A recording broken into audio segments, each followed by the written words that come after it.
Nagyayelo na ang ating mangga. Wala tayo sa inyong bansa. Nasa barko kita. Ibig sabihin, pag inutos kong i-Jemison na barilin ka, hindi siya magdadalawang isip. Nagyayelo na. Tumigas na. Ito ang iniisip ko. Sa tingin ko, sinusubukan yung butasin ng Southern Pacific Communications Cable. At iniisip ko, habang nandun kayo nagpaparena, may nagising kayong halima mula sa impyerno. Ang problema, nahuli namin kayo. Hindi na kayo simpleng kalaban ng Tumigas na United siya, States. Kalaban kayo na sa tatapuan.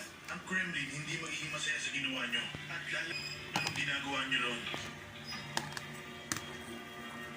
Mahal ko ang wing. Halukayin natin ang mangga.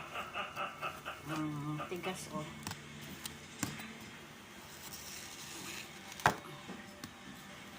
Tumigas na siya. Nag-yellow. Kainin natin ang nag-yellow mangga.